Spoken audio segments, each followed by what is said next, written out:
Scott Club and the Faculty of Advocates. We're, I beg your pardon, the English Department of Edinburgh University, and we're most grateful to the Faculty of Advocates for allowing us the privilege of using this room for the lecture. Sir Hew is one of the world's foremost authorities on the First World War, the centenary start of which we remember this year. Like Sir Walter Scott, Professor Strachan was born in Edinburgh, but there their paths diverged, and Sir Hew gained his first degree at Corpus Christi College in Cambridge, where he was elected a research fellow and subsequently lectured. He was also a senior lecturer in war studies at the Royal Military Academy in Sandhurst, and presently holds the chair of titular professor of the history of war at All Souls College in Oxford. Amongst his many other distinctions, which would take most of the evening to relate, Sir Hew is a reserve brigadier, an officer of the Queen's Bodyguard for Scotland, the Royal Company of Archers, and in May he was appointed Her Majesty's Lord Lieutenant in Tweeddale. Tonight, Sir Hew will, I hope, span that period from 1814 on, but exactly how he will do it, I leave him to explain. Hew. Thank you, Alistair. My apologies for being late. I had a dentist appointment at 4:30 and naively imagined that it would take me rather less time to get from Randolph Crescent to here. When I was originally asked by Alistair to do this, I gather I'd been set up for it by Max Hastings. At least Max said I had been. And that's because in a sort of drunken moment in the early hours, I said, I discovered Scott late, but I've really enjoyed Scott since I've discovered him. And that had clearly been enough of a cue to say, you're entirely qualified to make the link between the First World War and Walter Scott. And I thought, therefore, that what I would do is talk about 1814-15 and 1914-15, but I'm not going to. Partly because, although clearly Scott's life was very much bounded by the last Great War, as it was called in 1914, and although Scott obviously had service in the yeomanry through the period of the French Revolutionary and Napoleonic Wars, it still seemed to me that it was in a way contrived to do that, because Scott did not actually write centrally about the Napoleonic Wars in the way that he wrote about earlier wars, and at the same time, so I thought I was going to struggle to make the connections, and I have to say until Tuesday evening I was thrown, and then I was speaking on Tuesday evening in Perth at Balhousie Castle, the Black Watch Museum. And when I finished speaking, this chap came up to me and said, it's all Walter Scott's fault, isn't it? And I thought, what? Why? So this is the what and the why, because he hadn't got a sensible explanation. I thought, well, I better have a sensible explanation by Thursday night. So here's my sensible explanation. And what I want to do is talk about three things. The first is the notion of, if you like, Scots as soldiers, as warriors. The second is, are there ways in which we can see Scott's influence in how this war is written about at the time? And the third is to talk, and this is the purpose of the slides, to talk a bit about how this war was commemorated and remembered, and again, whether we can see any of Scott's influence there. You're all far better qualified to talk about Scott than I am, and I'm not going to even pretend that I'm qualified to do that. But I will make two assertions. The first is that those massive number of cheap editions of Scott's collected works, broadly speaking, date from this period before 1914. That is the moment when Scott has a tremendous following, when those who would be soldiers in 1914-18 were exposed to them, or I have to say, Raymond Asquith, a fellow of my own college who was killed in 1916, did write about 10 years before the war saying, Scott does go on, doesn't he? And I don't know that I've really got the stamina for this. And then moderated when he had got a bit further with Hart and Midlothian and said, he's so good he could almost be an Englishman. But I'm not sure, therefore, how far one can stretch the point that there is a literary tradition that is carried through in, say, the war literature of 1914-18, which picks up from that inheritance of many of those who served having read Scott. And I suppose in some ways the easy and flip response would be to say that what they have read, if they haven't read Scott, is read a historical novel tradition before 1914, much of which, of course, was cast in a military context, and many of the sort of works which would have been read by boys when they were at school as teenagers. And the legacy, it seems to me, that comes out of that, the legacy in particular that comes out of reading Waverley, or I suppose any of those set in the 18th century, is this notion that Scots are born fighters, that Scots are warriors, the Claymore tradition, if you like. And the question that therefore arises is how far, when this war breaks out, is that something which has been kept alive partly through the legacy of Scott in the 19th century, which is then finds a place in Scottish life and indeed in British life in 1914-18.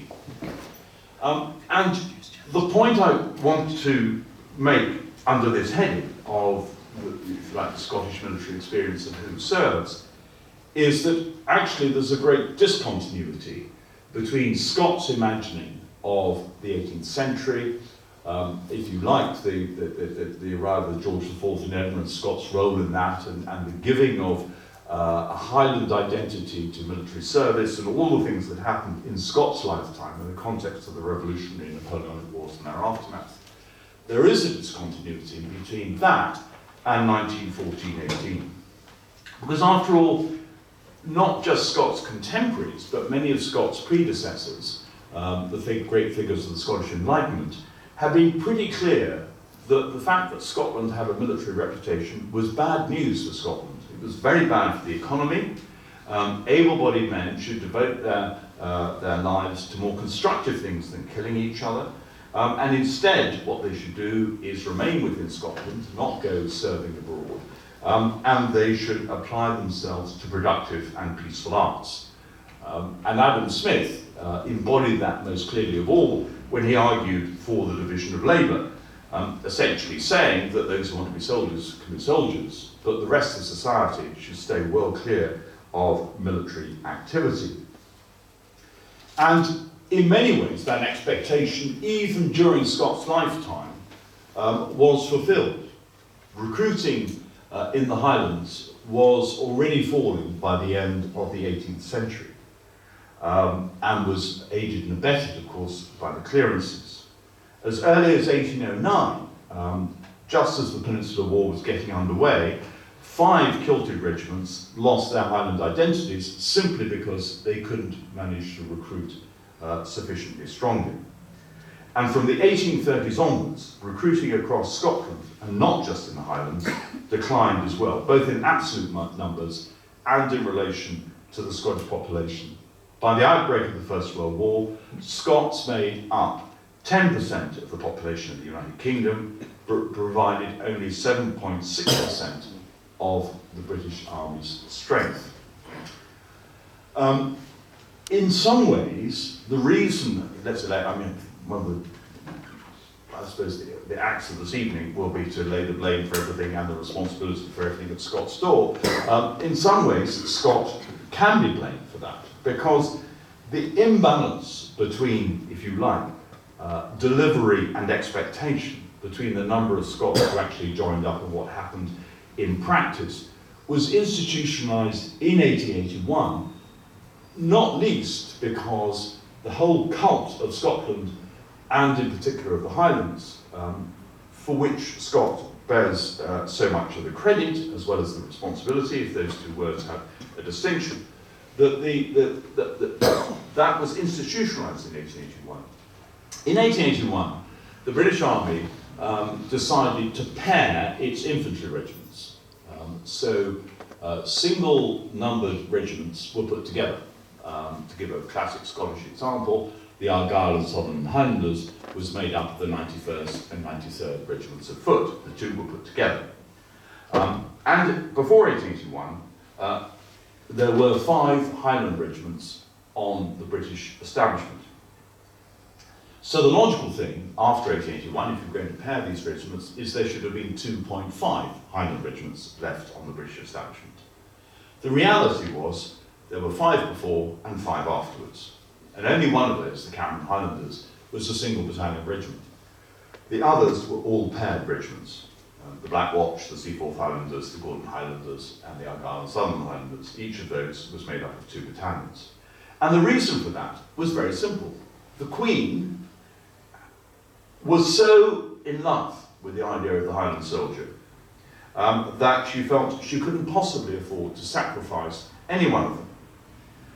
And not only, therefore, were the numbers of Highland regiments left constant, but now with an obligation to increase recruiting, despite the decline in recruiting, but also the Lowland regiments were made to look like Highlanders as well. So all those years of Lowlanders resisting the barbarian North were overcome by telling regiments like the Royal Scots that they had to wear trews, that their officers had to carry broadswords and wear bonnets, and of course it's gone to an even more extreme, greater extreme today with the Royal Regiment of Scotland. Scotland couldn't produce the men to keep this number of Scottish regiments on the establishment. The notion that there was some great manpower reserve of willing warriors or willing soldiers derived from some view of the past was simply unsustainable. What happened was the Highland regiments after 1881 recruited increasingly from the Lowlands, and the Lowlands increasingly recruited from south of the border. However, that was not the whole story. Scots may have increasingly turned their back on full-time service, but that is not to say there was no evidence of, if you like, a martial spirit alive in Scotland. In 1859, there was a panic about a French invasion, another subject, of course, which had been close to Scots' heart in the 1790s and indeed in the early 1800s. And the consequence was the raising of volunteer units, of part-time units. And Scotland did extraordinarily well. Nobody's done a proper study of the Scottish volunteer movement, but Lanarkshire certainly produced individually more units than did any other county across Britain. It's hard to say whether that means in absolute numbers that Lanarkshire produced more than any other county proportionately, but it's a pretty impressive total. In 1908, those volunteers were swept up in the reorganisation of the reserves conducted by Haldane, producing the Territorial Army, and it was the Territorial Army, of course, which existed when the First World War broke out. When the First World War broke out, however, Lord Kitchener, who became Secretary of State for War, Kitchener, I'm sure you all know the story, was then Sirdar in Egypt and was about to get on the boat to go back to Egypt when the image is he's literally sort of walking onto the bridge, he's going up the gangplank, and he's pulled back and told he's going to be Secretary of State for War. He decided to expand the British Army by creating totally new armies. They were called new armies. And by the end of 1915, he had secured 2.4 million men. About 20% of the British male labour force, a bit over, had joined up voluntarily. An extraordinary achievement and probably unique in the history of military manpower across any country. The point of this story is that Scotland reversed its pre-war pattern. So, if there was a notion that Scotland was sort of failing before, indeed it was the reality that Scotland was failing to produce enough men before 1913, this was quashed with the outbreak of war in 1940. It contributed disproportionately to the total. 24% of Scots males of military age enlisted. The next highest ranking area of Britain was the southeast of England, which produced about 22%, and there were also about 22% in the southwest of England.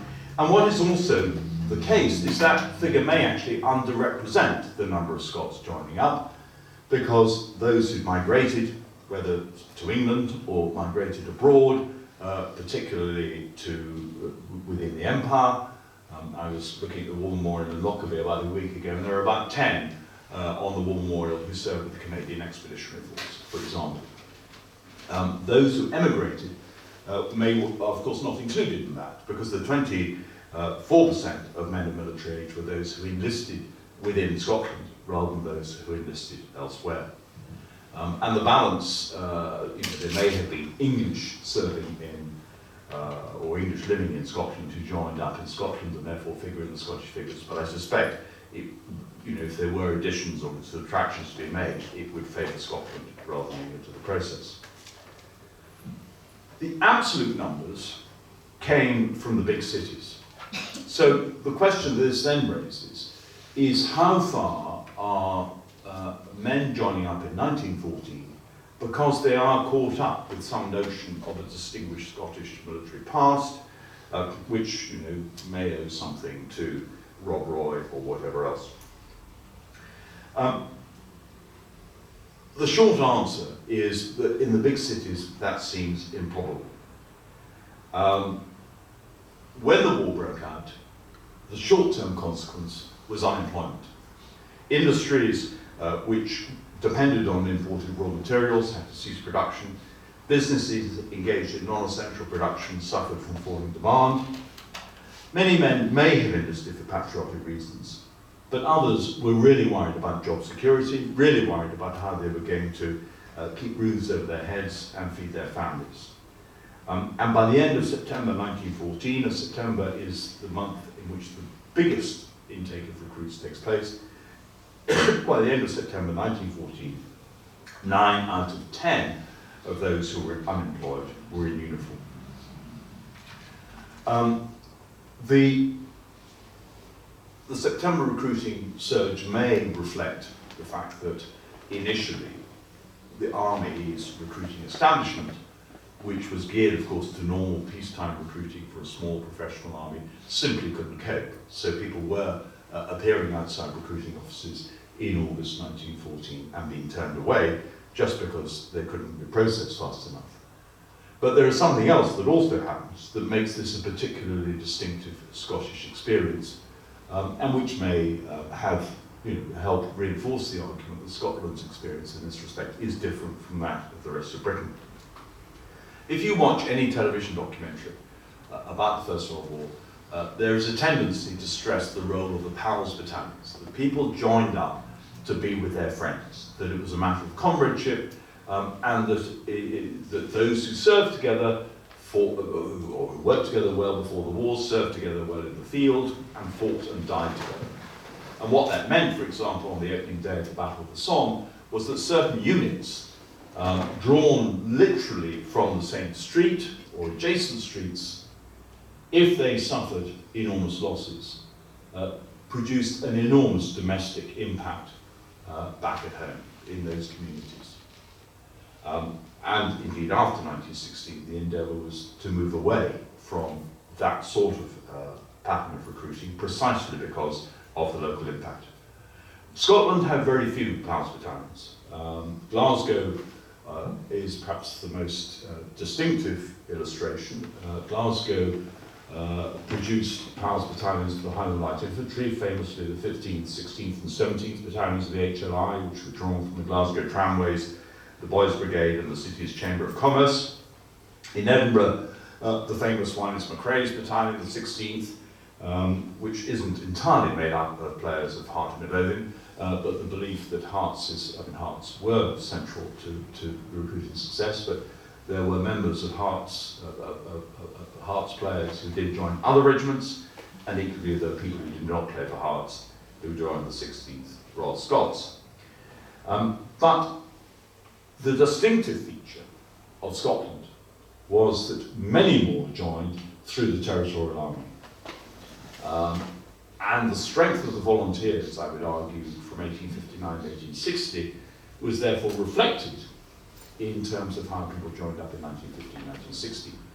And if you want to seek an argument about continuity, about some sense of Scots having a particular sense of themselves as being soldiers, and that possibly having some historical or even fictional origin, then that's where it would be. In part, the reason for those joining the Territorial Army in 1914 and using that as a way into the army was simply the presence of drill halls throughout the country. I mentioned just now the difficulty of recruiting and the flooding out of recruiting officers and the difficulty of actually putting people through their medicals and making sure they were physically fit and so on and so forth. Well, the easy answer was to turn up at your local TA drill hall. Where we live, just outside Biggar. Biggar had 3 drill halls in 1914, one of which was somewhat surprisingly a drill hall for a troop of what was then called the Lothians of Border Horse, the successor regiment to the one that Scott had served in, just into South Lanarkshire, so I don't quite know why the Lothians of Border Horse had a presence there. One, rather more predictably, was the Lanarkshire Yeomanry, because of course the Lanarkshire Yeomanry Biggar is in Lanarkshire, and one must have been an infantry battalion, and I assume was King's Own Scottish Borderers, but was it the Royal Scots Fusiliers? There's a question in my mind.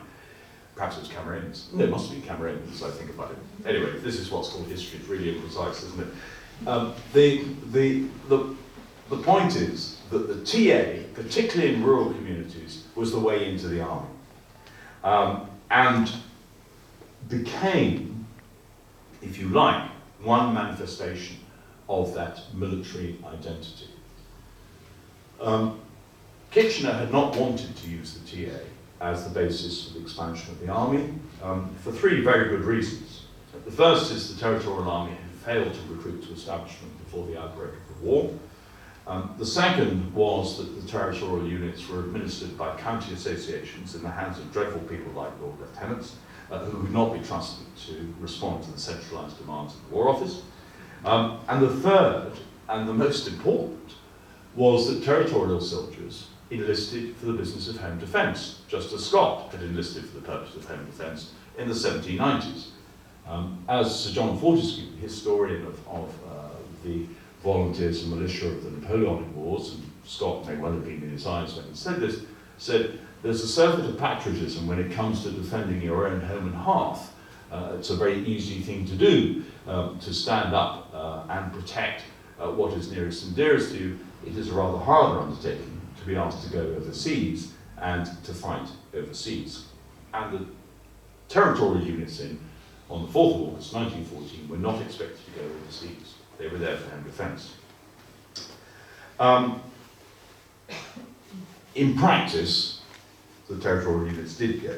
On the 21st of August 1914, those units in which 80% volunteered were permitted to complete their war establishment, and by the end of the war, 318 territorial battalions and 23 infantry divisions had served overseas. And indeed, the first infantry territorial battalion to go overseas was, at least indirectly, a Scottish one, 1st 14th London Regiment, the London Scottish, which arrived at the front in the autumn of 1914.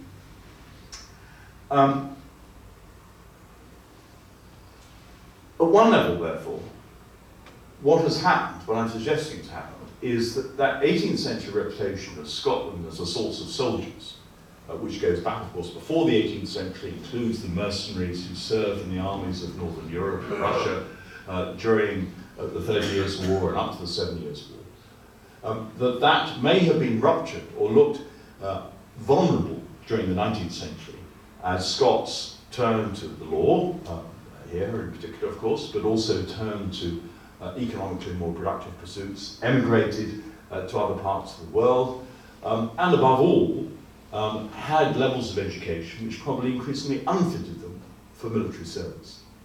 And what happened in 1914-18 was a reversal, which in some ways people saw as the reinvention of a tradition, if you like, the reconnection with the past.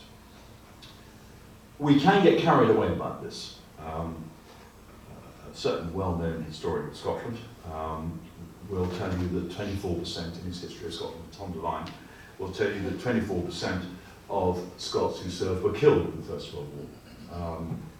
The reality is that the UK national average of all those who put on a uniform was that 12% were killed, 11.8% to be exact. For Scotland to have double the death rate in the First World War does suggest that Scottish commanders like Douglas Haig on the Western Front and Ian Hamilton at Gallipoli were particularly profligate with their own fellow nationals' lives, an argument which I find it difficult to buy into. And in census terms, the conclusion in 1921 was Scotland had borne exactly the same burden as the rest of the United Kingdom in terms of the numbers of deaths it had suffered.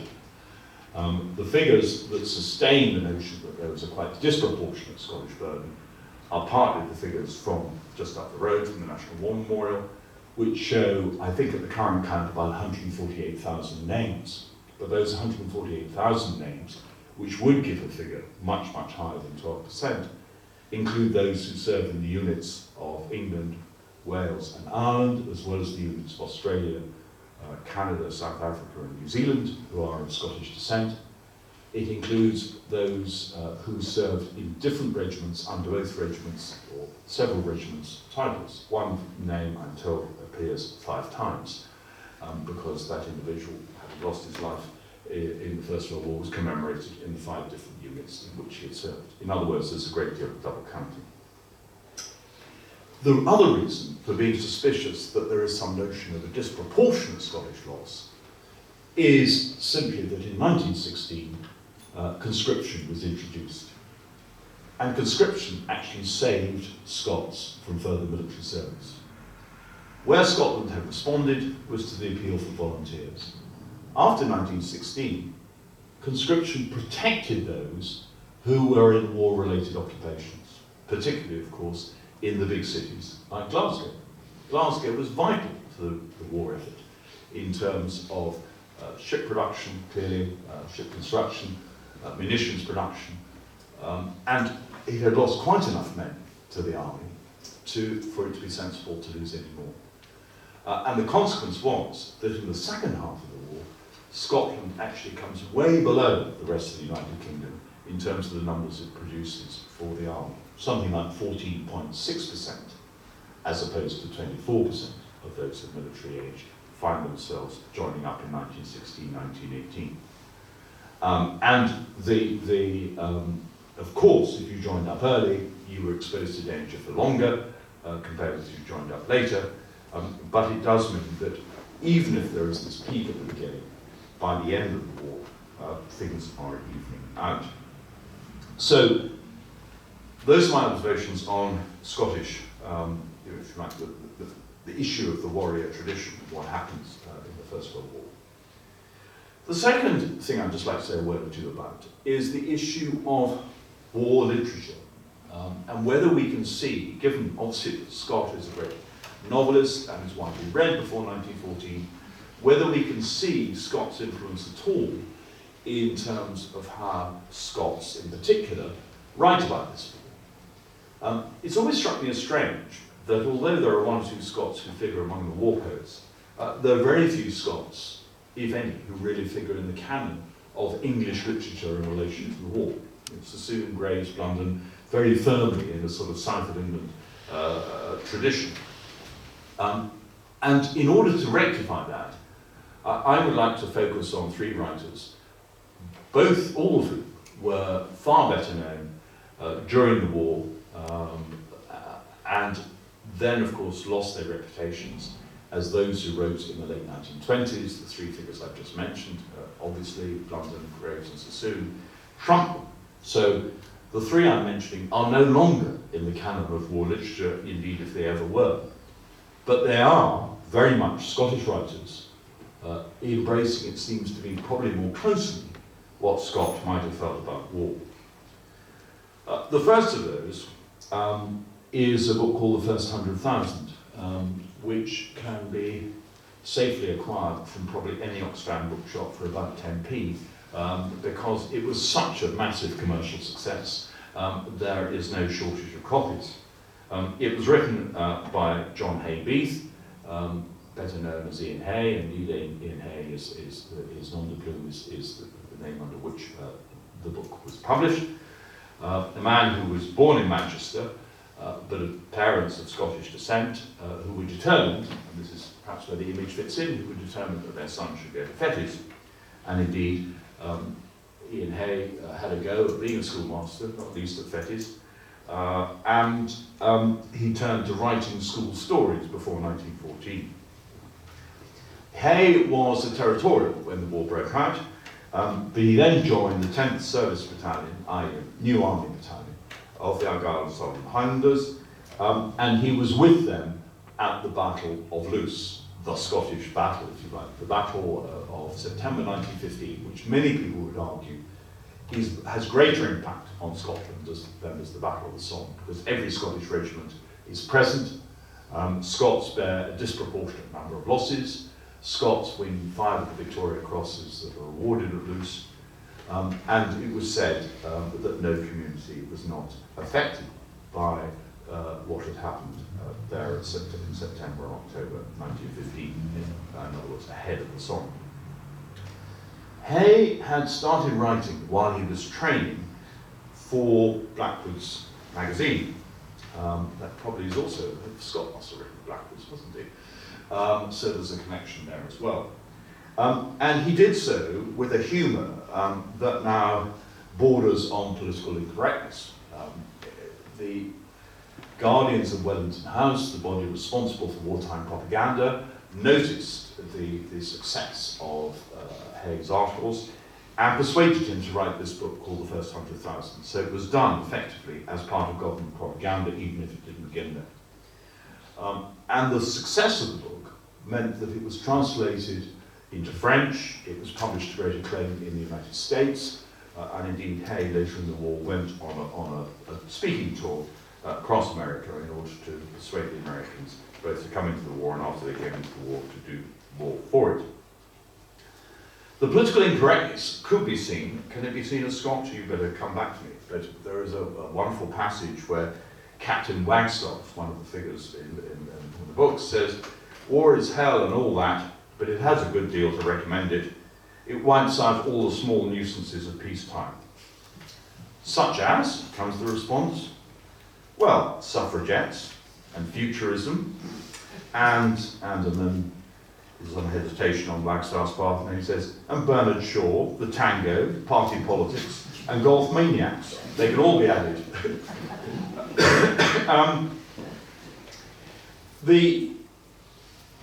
Many people felt at the time, hence the success, that the first 100,000 did capture that spirit of volunteering that had swept Britain certainly as a whole, but Scotland in particular in 1914-15. The other writer of 1914-15 is somebody for whom the connection to Scott seems to be much easier to demonstrate, and that of course is John Buchan.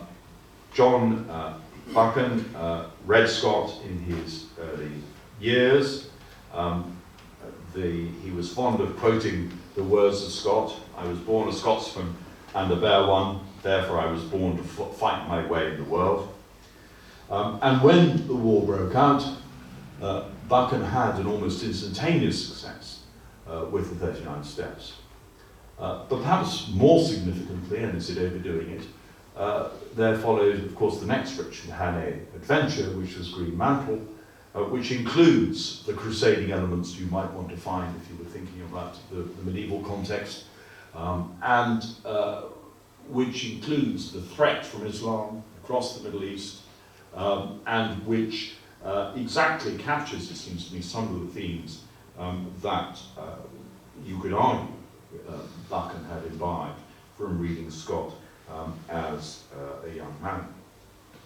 Buchan went to France in May 1915 as an accredited journalist with the British Army. The British Army was gradually coming to terms with the fact that this war had to be reported. And by then, Buchan was writing his Nelson's history of the First of the Great War. Tommy Nelson, the publisher, was himself killed at Arras in 1917, as was John Buchan's younger brother, Alistair. Alistair was serving in the Royal Scots Fusiliers.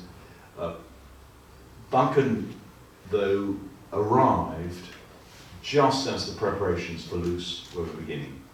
And his war poetry which followed, was shaped disproportionately by that experience and by the experience of the Scottish service battalions. And I think, I don't know if you read any of Scott's war of Buchan's war poetry, but I would urge you to do so. We don't think of Buchan as a war poet in the conventional sort of Wilfrid Owen sense. But if you take, and I'm not going to attempt to do, because although I live in the Borders, my attempt to do a Borders accent will be lamentable. But if you read his poem On Leave, written in 1916 and published 1917, I think you get some of that flavour of the challenge which war presents, as well as the readiness to use the vernacular in verse, which of course is what Scott had done too. In the poem, a boarder returns home to find his infant son dead. So here he's been through the battle at Loos, he comes back, and he finds everything that's underpinned his life threatened. Not only the meaning of carrying on living, but also his religious faith. And he says in the poem, and as I won't attempt to do the accent, I climbed the Lammerlaw and sat me doon on the cairn. The best of my friends were deed, and knew I had buried my bairn. The stink of gas in my nose, the colour of blood in my ee, and the bidden of hell in my lug to curse my maker and me.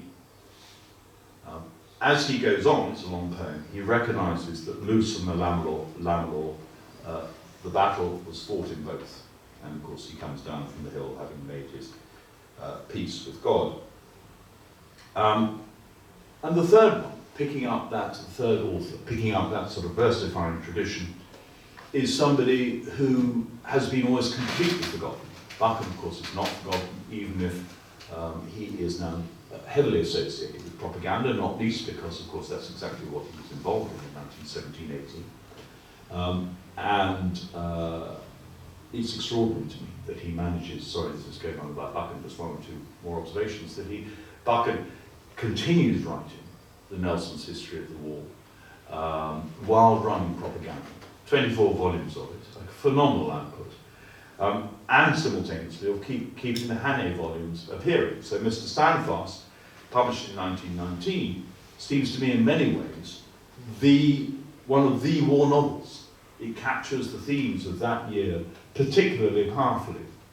It has much of it is set in Scotland, in Glasgow, where of course there is a threat that German spies are trying to infiltrate Raid Kleinstein and use that for its own purposes, which would fit in exactly with the fact that Russia has sought peace following the revolution of the October Revolution of November Revolution of 1917. And it ends with a denouement on the Western Front, in which the greatest Scottish soldier of the day, as Buchan would certainly see him, although he's not named, Douglas Haig, holds the line against the German offensive of the 21st of March and rallies the army in a way which Buchan clearly admired and continued to admire until his death. The third person I was going to mention, and the point about Mr. Standfast, is that I think it's too easy to reject that novel as in some ways the product of somebody who's working too close to the government. It captures many themes, and in the end, of course, there's a great deal in it, as you'd expect from a title that refers back to the Pilgrim's Progress. There's a great deal in it of redemption. Those who might have been treated by German intelligence are not. Glaswegians turn out, after all, not to be traitors, even if they're socialists, and the war will be won. And also, of course, and I think this is very much a Scott sort of point, and very typical of Buchan, the notion that Scotland stands within the context of the Union and of the Empire. Buchan, having earned his keep to begin with, working with Lord Milner in South Africa, and all the Hannay novels, set Scots centrally, but set them alongside those from other parts of the Empire, particularly South Africa. The third person, just picking up that imperial theme, is Robert Service. Service was like Hay, the son of a Scot, born in Preston, but educated at Hillhead High School, and he then went to Canada. And today, this is the point about the vernacular and verse, today Service is best known, if he's known at all, for such doggerel as the cremation of Sam McGee and the shooting of Dan McGrew, And the latter, of course, has been suggested as the inspiration for Esquimaux, for those of you who can recite all of Esquimaux. He enjoyed considerable commercial success, and in 1916 published a book called The Rhymes of a Red Cross Man, which was reprinted 8 times by 1923. To call Service a poet rather than a versifier is to dignify him. He's certainly a man without literary pretensions. But what seems to be particularly interesting about Service is that his experiences as a volunteer stretcher bearer and ambulance driver with the American Red Cross produce a very different take on the war from one you might expect for 1916 itself. They move from the jaunty rhythms of carefree young men to discuss. Let me give you an example. My stretcher is one scarlet stain, and as I tries to scrape it clean, I tell you what, I'm sick with pain for all I've heard, for all I've seen. Around me is the hellish night, as the war's red rim I trace. I wonder if in heaven's height our God don't turn away his face. There's a poem called Tricolor, which of course is a reference to France, and it takes the red, white and blue off the tricolour and sees them in the colours of the battlefield. Poppies, glowing there in the wheat, are in fact blood gleaming wet in the grasses. Cornflowers are the dead, stark on the dreadful plain, all in their dark blue blouses, staring up at the skies. And lilies, the poor little wooden crosses over their white graves. Service, in the words of one of his titles, sings the song for passengers, and yet is, even in the context of the war itself, a bestseller. All three are authors whom we have now forgotten, or not forgotten Buchan as an author, but forgotten, I think, as an author of the war. Service, I was introduced to when I was at Glasgow, as I was Professor of Modern History at Glasgow by Ted Cowan, and Ted would speak much more powerfully and passionately about Robert Service, whom he'd encountered as a consequence of going to Canada, where of course his memory is burned bright. And Ian Hay has gone out of our memory almost completely. But Ian Hay provides a bridge to the last third of what I want to talk about, and I will be much quicker, and that is the issue of how we in Scotland and how this war more generally was commemorated. Ian Hay wrote the introduction or the guidebook to the Scottish National War Memorial when it was opened a decade after the end of the war, and he described in the 1920s those conflicting emotions and responses to the war, the lack of any certainty about what the war really conveyed. Of course, on the one hand, a war that represented loss. Cynthia Asquith had memorably said, as the armistice negotiations had begun in October 1918, we must now realise that the dead stay dead forever. They're not going to come back from this war. But on the other hand, of course, there was the sense of victory. That Germany had been defeated, that the war had been won. And that manifests itself in the way in which this war is commemorated. And some of these seem to me to have traces of Scots influence. And the one that you can see up there, some of you will no doubt recognise it. I've already referred to where it is anyway. And it is in Edinburgh. It is the Fettes College War Memorial. And if you just think about it for a moment, it's a falling, self-evidently a falling Highland officer wearing his kilt. Why is it a Highland officer when we're in the Lowlands? A bit unclear to me, except of course this does suggest the triumph of one interpretation of what Scotland is about, and the triumph of Highlandism and what had happened in the 19th century. And then you may just be able to see, but I hope if you can't, the words under here, which are carry on. What exactly does carry on mean in this context? Does it mean, self-evidently in this context, that this falling officer is saying to his men who are behind him, carry on and take the target, finish the mission, accomplish what you've set out to do? Or is it an injunction to the pupils of Fettes that they should carry on the traditions which the school has established, not least through its commitment to the war and to service on the part of those old Fatesians who had joined the armed forces. A deep ambiguity there. Or is it even one stage further that those Fatesians, when the next war comes, should be ready to join up and do the same thing again? There is nothing here that is really quite as explicit as you think it is what I'm trying to say. But what this is trying to do, what this is doing, is carrying many messages. And some of the iconography that is used here, if iconography is the right word, the icons that are used here, do seem to me, in this particular context, the notion of the Highland officer and the idea of a Scottish soldier, do hark back, of course, to that determination to get the kilt back on, to be playing pipes and all the rest of it, which George IV's visit had memorably put in train. Can we move on to the next one? Thank you very much. It's wonderful not to be master of the high-tech solutions. Not that one, sorry, yes, that, but yeah. This is not in Scotland. That war memorial is in Newcastle upon Tyne, and was unveiled by Douglas Haig in 1923.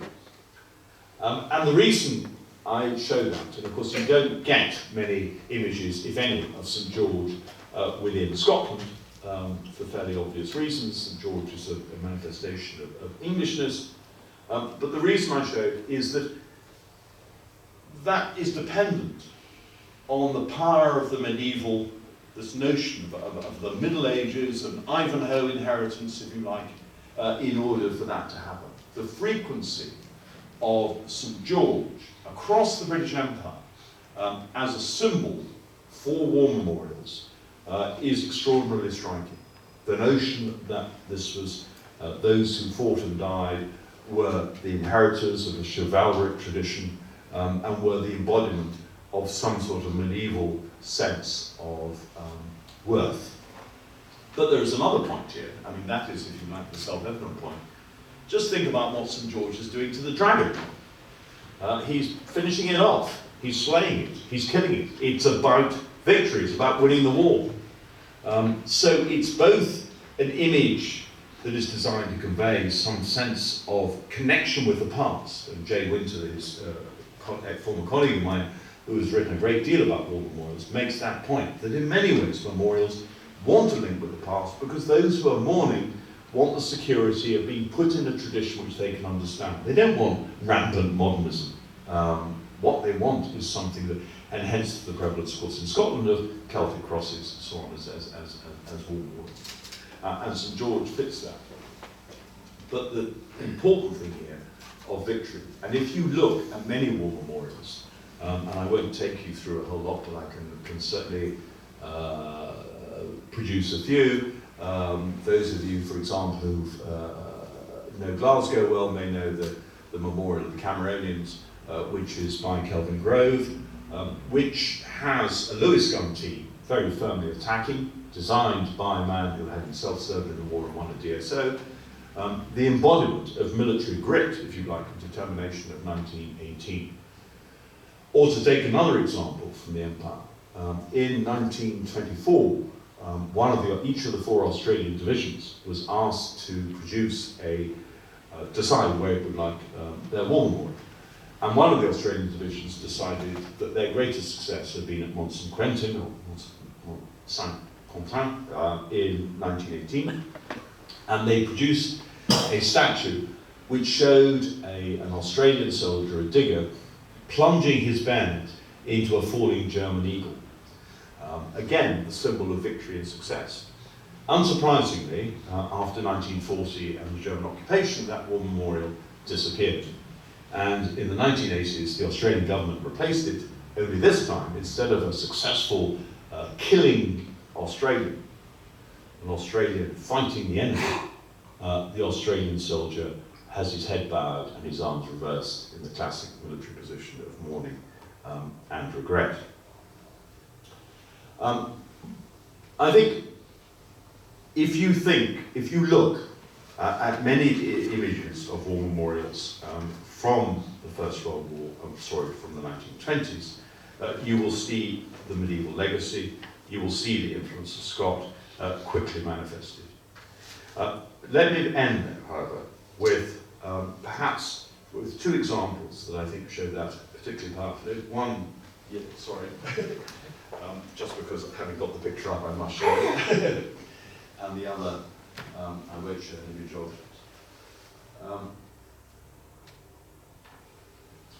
That's wonderful, thank you very much. That is a man called Edward Horner, who, as you can guess from the fact he's sitting on a horse, was a cavalryman. He died at the Battle of Cambrai in 1917, a battle we think of as the first major tank battle, major tank success, but a battle in which the cavalry were actually used, in which I have to say Lieutenant H. Strachan, sadly no relation, got a Victoria Cross with the Fort Garry horse. A classic example of a Scot who was at the Royal High School, who had left Edinburgh, gone to Canada, and served with a Canadian cavalry regiment on the Western Front. This man, Edward Horner, the point essentially is that the imagery that is used to convey the sense of family loss. This is in St Andrew's Church in Mells in Somerset, an extraordinary church actually in terms of its First World War memorials, because there are many other famous figures from the First World War who are commemorated, either buried in the cemetery or commemorated within the church.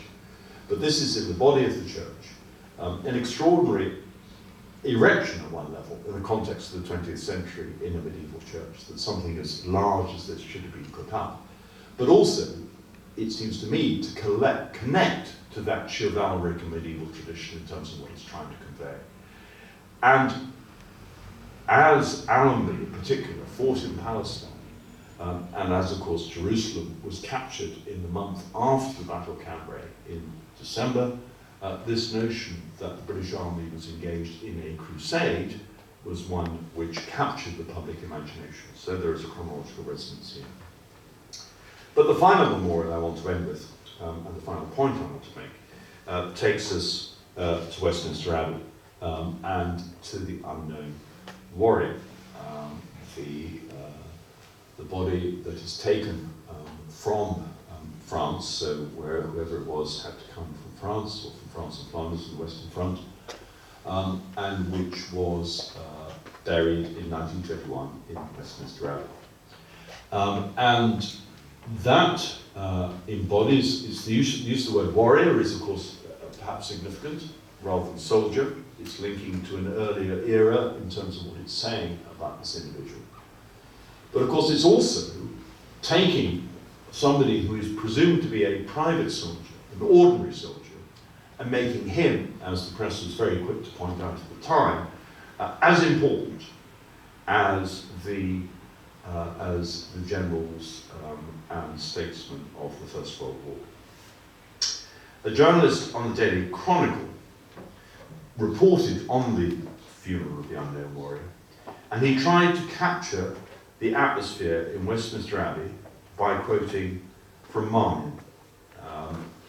And he did so by taking aim at, of course, Scott was taking aim at two sleeping dead of 1808, that is to say, the younger Charles James Fox.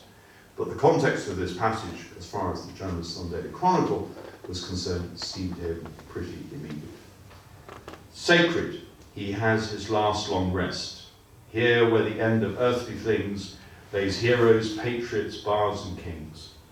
Here where the fretted aisles prolong the distant notes of holy song, as if some angel spoke again, all peace on earth, goodwill to men. Thank you very much.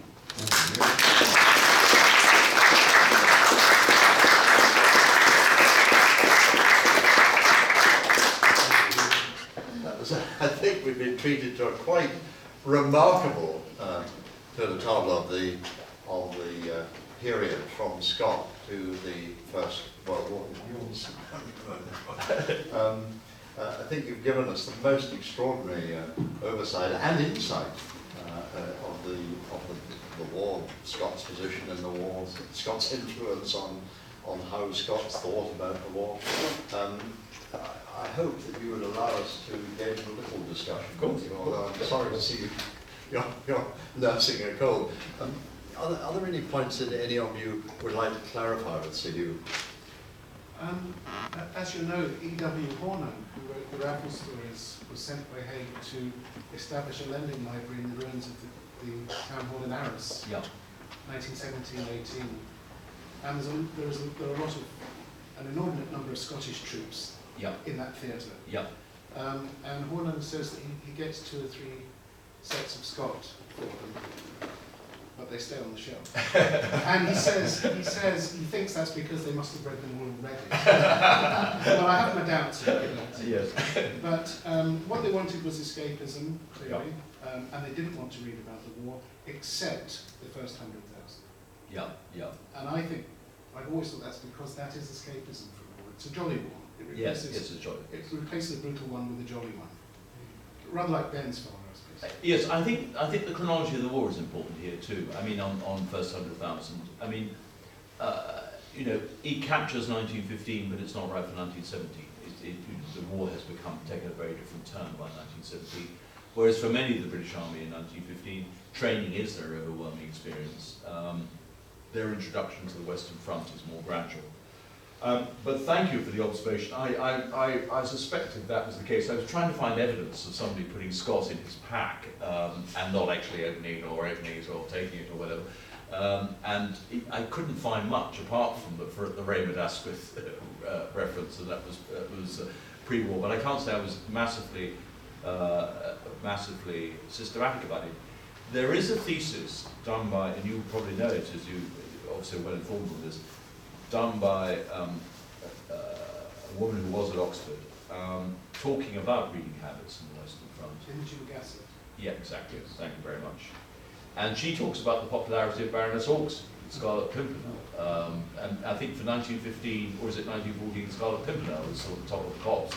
And I did sort of toy with the idea about whether there is a Scott connection there, just because of the period and the context, and of course also connecting back to the last Great War. But I have to say, I always regard the Scarlet Pimpernel as escapism rather than anything else, and that is exactly what people want. There are some serious authors. There is a French. I mean, of course, Scott was very powerful in France, but he doesn't talk about Scott. But there is a very interesting discussion of Thucydides in relation to the First World War, written by a French officer, who, when he leaves in 1916, puts 3 works in his pack. He sends one, obviously, is Thucydides, one is Montaigne, and one is, I'm desperate to remember what the third is, and it's not the Bible, but you know, but he clearly regards the war as a time for serious reflection and not for escapism. But thank you for that. Is the Horning where is the Horning reference? It's Notes of Campbell on the Western Front. Right. Yeah. I mean, it's a very detailed description of how he establishes the library and his contact with Scottish troops in his library.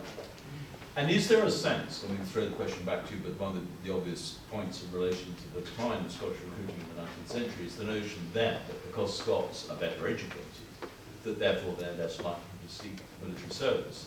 And the corollary you might expect is if Scots really are better educated in 1914, 18, they have the opportunity to get on the books, then they will be books which that they will read more. I mean, does he suggest that they're reading more, say, than other parts of the British Army? No, I mean, it's the ambulance regiments. Those are actually the ones who are reading high-fidelity stuff. But he does encounter, he calls them ordinary jocks, who, one who has biblical Greek. And so there are pockets of intelligence. But I mean, he's very old school, and he sees the Scots as noble savages, really. Yes, well, you know, that's part of Scots' fault too, isn't it? So Hugh, you gave 3 citations for the Robert Service and the 2 other poets. I think that's wonderful, because at this moment I'll see that we have colleagues in the Scottish Poetry Library who at this moment have a commission to bring out an anthology. Indeed, as I know about this, Robin Malsack's Splendid. Yes, You're right there. But there's also a book that's already been brought out for people about the writing of all ordinary people, ordinary soldiers in World War I. And it's been brought out, I think, by Glasgow University and Scottish Literary. I haven't seen that. Books of Solitude. I can bring that to the table sometime. But I just wanted to throw in one bit about a gentleman who said that the Scottish noble savages. There's a wonderful book, it's called, ironically, The Romance of War by James Grant, which is set with the Highlanders in Spain.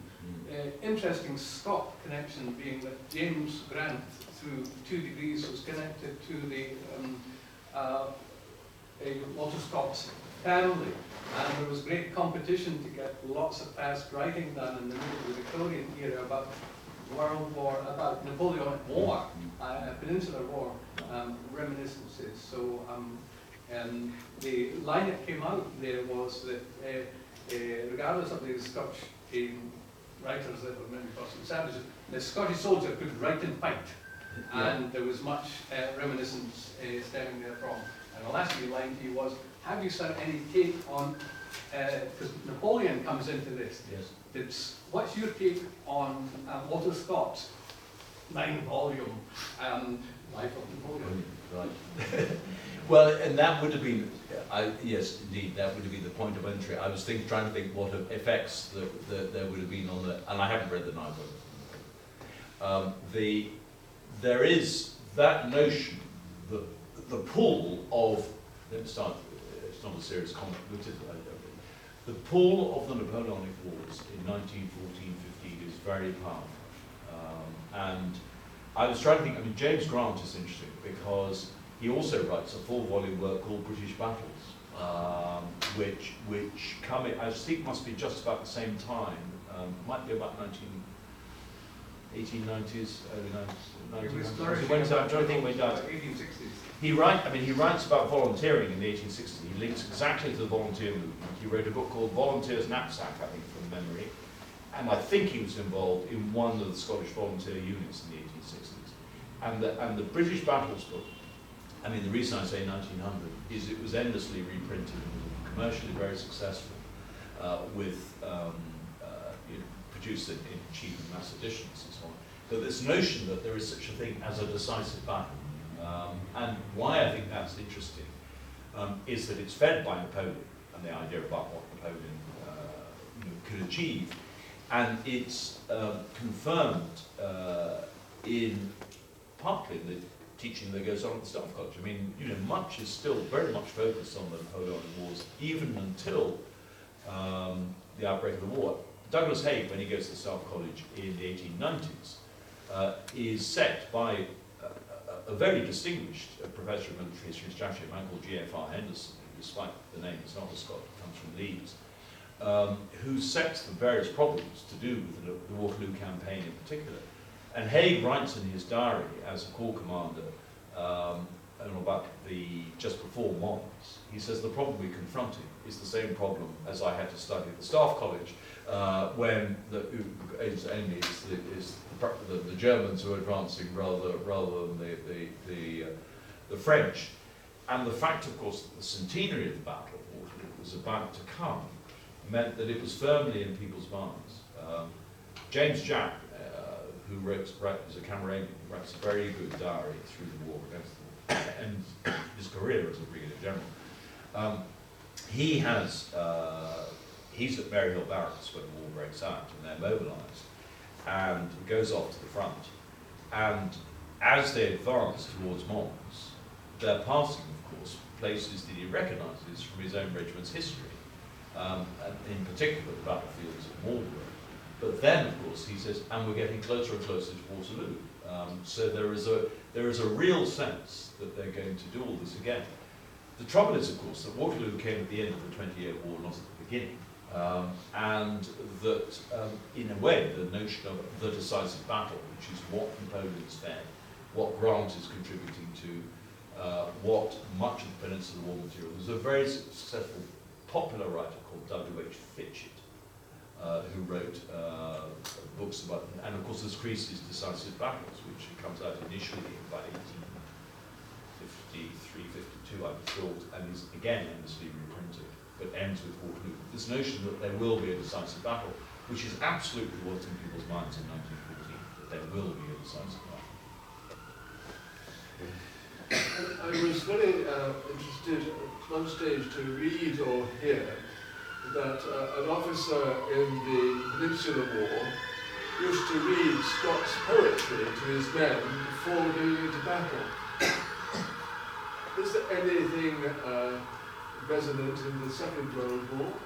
In the second, I don't know, or in the first, I don't know First either War. war. I mean, both. I think poetry would seem to me more obviously the way in. I mean, simply because, particularly if you're going to put something in your pack and you're only going to have a few minutes here or there to read a poem, would seem to be more accessible. And I would argue that I don't know of anybody reading poetry to their men. That does seem to me unlikely to have happened. On the other hand, I do think within particularly the Scottish regiments, there are certainly some of Scott's poems which would resonate with what the regiment thinks it's standing for and what it's saying. So I could believe that would be the case. And I would also have thought that if you think about, if you like, the poetic tradition, if that's the right word, that either Buchan or Service represents in 1950, 1960, that is consonant with something that comes from Scott, even if it's absolutely not what Owen or Sassoon were trying to do later in the war, which is obviously writing of a very different variety and much fairer in terms of how it is expressed. And of course, no attempt really to engage, or perhaps it does try to engage in the form of slang. I mean, having said all that, I mean, what often strikes me about Owen, which is not answering your question at all, but Owen is trying to place himself in a continuum. I mean, when he, Dulciet to Cora Mess, what can be more obvious in terms of a continuum than taking Horace as your inspiration, and saying it's the old line, that he, in some ways, what they're all doing is dealing with the problem of war, and they do recognise that this is not a new issue. I wonder too whether, and I just haven't done enough work to be able to give you a sensible answer, whether if you were to find this happening, whether you would find it more obviously away from the Western Front rather than on the Western Front. I mean, I come back to this notion of whether Palestine, or even Gallipoli, for example. When British officers especially were in the Middle East, they were very conscious of the past and the connections with the past for self-evident reasons. I mean, both when they were in the Holy Land, and also, of course, when they were in Gallipoli itself, with the proximity to Troy. And they refer to this continuously. And there, again, that idea of looking backwards and trying to find context, rather than necessarily saying we're making a new world and we have to find new forms of expression. But surrounding answer to a specific question, for which I haven't got a specific answer.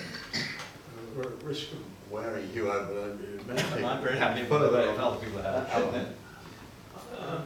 I'm not quite sure how this fits in, and it is something that I've wondered about. And seeing the photograph here reminds me of it. Why do some memorials have 1990? Yes. There are two immediate explanations to that. One is there is still fighting going on in 1919, especially the intervention in Russia. The war only ends on the Western Front on the 11th of November 1918. It ends a bit earlier on the Italian and on the Turkish fronts. But those troops involved in the intervention in Russia were still fighting in 1919. So there were people being killed in action in 1919. And the second reason is that the cut-off point for most war memorials, and certainly for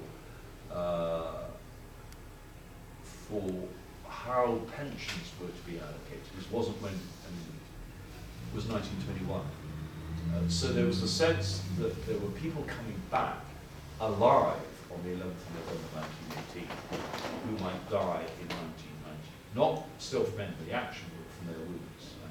And even now, when people would say 1921 is too soon, I mean, there are men who were wounded in 1918 who were living until 1922 or 1923 and then died. I mean, horrific actually, if you think about it. But they are those who are gassed especially.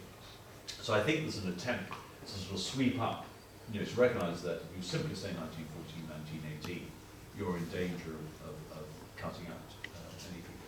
And indeed, on Tuesday night at the Black Watch Museum, somebody came up and told me about the case of a forebear of his who was a Royal Flying Corps pilot, being moving towards the end of the war, not on the Scottish War Memorial originally, but is now on, precisely because he died in 1923.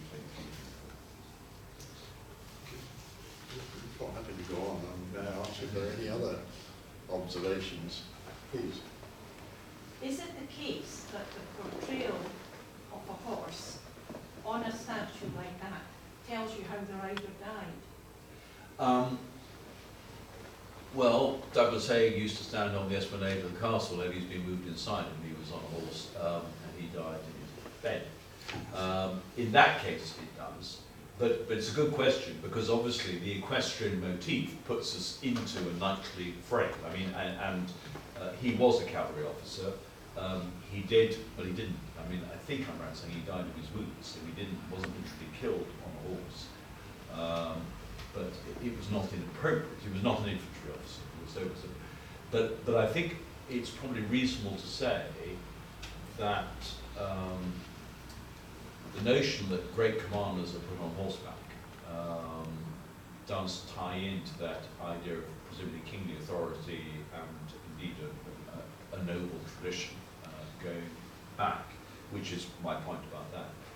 But literally, not. I mean, it's interesting, when I was trying to find a photograph of that online, as I was doing yesterday, it was interesting how many equestrian monuments in the First World War came up. And overwhelmingly, they're Australian, because they're Australian light horse. And the Australian light horse, both the memorial at Canberra, which I have seen, and the memorial at Beersheba, where they charged in 1917, and it's amazing, it's still standing, you can see. Both those show the Australian light horse as riding horses, but at Gallipoli they fought on foot. So and that isn't how they wish to be remembered, clearly.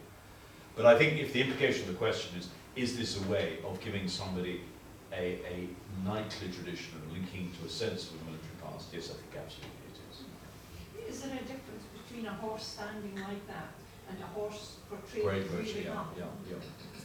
Well, anybody who's tried to cast in bronze will probably tell you it's a damn sight easier to do that. So I think practicalities may come into it. There is in St. Petersburg, which you can come with you, and I went to, there's a statue of Peter the Great. You know the statue of Peter the Great? Yes. And where the horse is rearing. And the tail is resting, and to make it work, there's an enormous sort of pile of rock behind to make sure that Peter doesn't fall off or the horse doesn't fall down. So, I mean, I think there are serious technical challenges that you're doing something, a rearing horse. You want to create a composition. I mean, both the Australian light horse memorials are two horses close by each other, so they're providing some sort of physical support, probably far closer than they would be in reality. And the men, I think one of the men is in the action of mounting rather than actually being on his horse. So again, there is support, there's enough in the composition to provide the degree of physical support to make the whole thing banquet. I see no other hands raised, so I'm afraid, ladies and gentlemen, I don't think I'm really adequate to thank Senator Crocker. So may I ask Sir David Edward to say a word on our behalf? But a rearing horse, of course, is Wellington in front of it. Indeed, there is. I should have relied on you, David, to put me right, yes. It was a member of the Faculty of Advocates, his grandfather, who sat on the horse in that statue. Oh, really? I think all of us would feel that Scott would have been very, very proud to be remembered and to be spoken about by the Lord Lieutenant of Tweeddale, And he'd have been delighted that instead of Lords Lieutenant for counties, there should be one for the Tweed. And I think, ladies and gentlemen, we've also heard not only a person with a wide knowledge of literature, but also a person who is really a very fine scholar. And it is, I think, a privilege to hear somebody who can combine scholarship with, it sounds wrong to say popular understanding, but it is popular understanding. And I think we've had a particular privilege to hear Sir Hew Strachan's views and thoughts about the heritage of Scott in the First World War.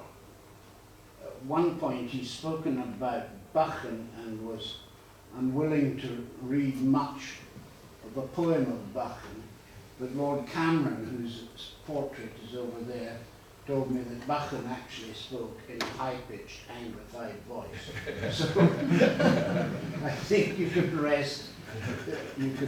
The consequences of exposure to Oxford. Yes. Anyway, ladies and gentlemen, I think we've had a particularly enthralling evening, and I would ask you to share appreciation.